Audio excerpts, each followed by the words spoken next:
What's up, YouTube? It's your boy Johnny. Thanks for tuning in to my channel. Quick reaction video to the Judge Joe Brown, Marc Lamont Hill little debate over Bill Cosby being released. Marc Lamont Hill is an interesting dude, man. Every time I hear him talk, it's just funny because the image that he's trying to sell is so goddamn far from the truth. This Black News Network, I think we all should take a minute to look up who owns Black News Network, who's the founders, the CEO, when they were establishing it. Why were they thinking of making a network like this back in 2004? So many questions that I'll leave out there because we always get played like this. This is nothing new. Just put black on it, make black people think it's for them, and we're just pushing propaganda. But Judge Joe Brown laid the smackdown on Marc Lamont Hill's candy. If you watch the wrestling when you were a kid. I'm into the video about 7 minutes in, as you can see. I'm gonna just play a few clips and then I'm gonna give my thoughts and I'll put the full link in the description box. But man, Marc Lamont Hill is a different type of character. Is just move the conversation up a little bit. I think you and I agree that legally he's not guilty, that legally he doesn't have any burden of proof. The state does and hasn't met that. Legally his rights were violated. We're on the same page about that. I'm saying the legal question to me is rock solid.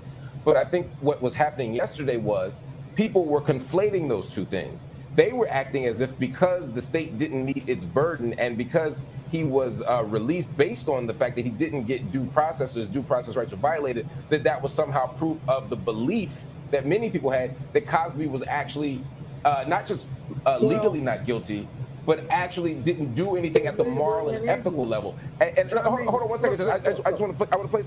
Okay, go ahead. Oh, no, hold on. Let me place the question to you. So I guess what I'm saying is, can we hold space for two ideas at the same time? Can someone, under the eyes of the law, be completely not guilty, and at the same time, can we have a public conversation? Because I know you talk about culture, you talk about our community, you talk about values. Can we also talk about the fact that someone can be doing great harm and even be a predator at the same time that legally they're all the things you just said? What the hell?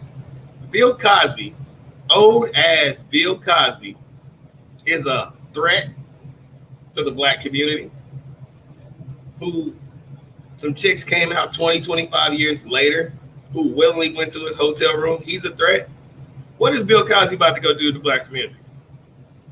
What neighborhood is Bill Cosby riding through shooting up? Who is Bill Cosby influencing to twerk and to try drugs and explore your sexuality out as a kid? This guy is a straight joke, because we all can see, as Kwame said, it's a go along, get along game where they got to talk on the same narrative and repeat the same talking points. But for this man to try to pull out the monster, the threat to the black community argument over Bill Cosby, it shows how disconnected you really are from the black community, my man. No, because the law presumes them innocent until you prove them guilty.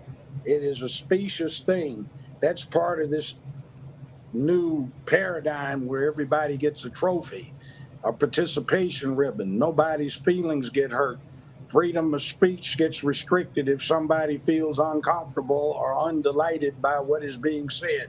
That's not our reality.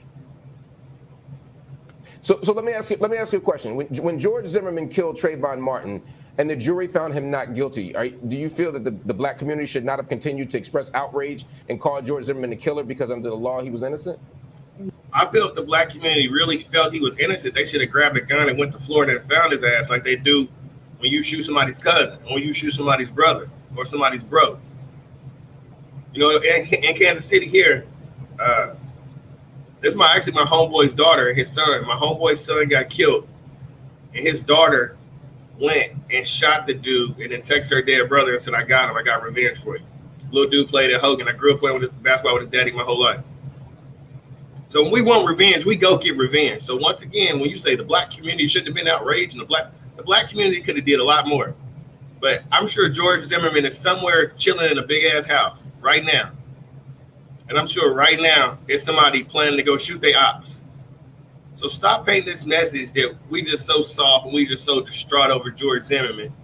Come on, cuz. They should express outrage with themselves for lacking such political influence in the selection of the district attorney or in the even weight assigned to them. See, the rules are the same. But from my perspective, I think of all the black folk that have called me over the last 35 of jury service, all of the black folk that voted a handout where you've got a racist idiot on that handout for judge and they don't even pay attention to who's on the ballot. I think of all of the black folk who don't go out and vote for sheriff or effectively for mayor or for the district attorney and complain about it. See, when you have an opportunity to do something about it, do it. And see, most of the people that are off in the penitentiaries are not in there for playing Robin Hood. They robbed from their neighbors, burglarized their neighbors, killed their neighbors, raped their neighbors, sold poison to their neighbors. And the other thing is, it's not guns. It's not any excuse. It's we have got a lack of manhood and masculinity in our neighborhoods. See, masculinity is the imposition of a set of behavioral standards on a boy. So when the boy grows into a man, he has some things he has to do that he cannot get away with, that he is compelled to look to, making where he lives a better, safer, more... Just want to pause it right now and say it's getting deep. Marc Lamont Hill is getting a very, very valuable lesson right here. Let's move forward. More secure place filled with economic prosperity, sense of purpose, morality, and ethics. He is a man of public peace, dignity, and order, who is a man of peace, who can be a brave and courageous man when necessary. See, we have to start taking Judge, let me pause you for a minute. Back. We're going to take a... Judge, I want to hear more about that, Judge. We're going to take a quick break. Mic drop. Hey, you got to take a break. You know and I know masculinity is lacking in all black communities. I will always say, man, I'm fortunate because I grew up with my mom and my dad. We were dummy poor. It was rough. They and I get along. They really didn't like each other for real. But as a little boy, to have my daddy in the house every day I went to sleep, my dad was there. Every morning I woke up, my dad was already up doing something. Whether it was sitting on the porch smoking a cigarette or outside cutting the grass or changing the brakes on the car or just something. Man, getting to be around a man on an everyday basis, it did so much for me. And I look at how many of my friends are broken. How many white people who grew up that are broken. And I wonder, are we ever going to address it? Do we really want to fix our community, as Marc Lamont Hill keeps mentioning? He keeps mentioning the black community, but I don't think he'll ever mention the fatherless homes. I don't think he would ever mention the 80% of our children are born to single mothers. Out of my first basketball team, was 14 of us. I want to say about 8 of them are dead already. A couple of them in jail. Once again, I'm the only one that had a father on that whole team. I wasn't the most talented. I wasn't the tallest. Even now, out of my peers, man, if you look around, and I'm 30, so I'm sure there's other people on the internet that are going to get it. And I'm sure some younger cats is watching their friends drop. And you going to school, right, RIP on the lockers and stuff. And you looking around and the whole world is telling you that racism is the biggest threat to black Americans. And you can't be successful yet. You watching all your people drop like flies. You watching all of the people who are the closest to you do the most dirt. And if you are a young man out there listening, you on your way to celebrity status or fame status, look what happened to Bill Cosby. Do you think he thought 30 years later all these women was going to say, regardless of what happened, take care of your seed, take care of yourself. And know if you out here being reckless with yourself as a man, it can come back and bite you.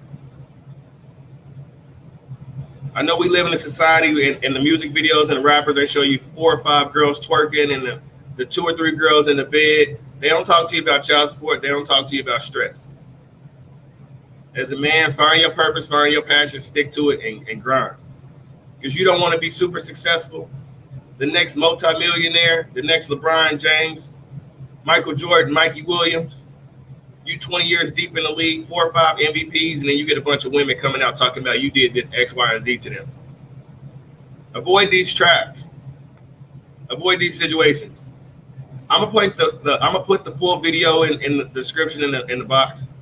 I'm not gonna bore you out too much with Marc Lamont Hill trash, but Judge Joe Brown, hey, he cooked him. Shout out, Judge Joe. Hey, when I say he ain't no faking, I mean no faking 2021. No cap in his rap.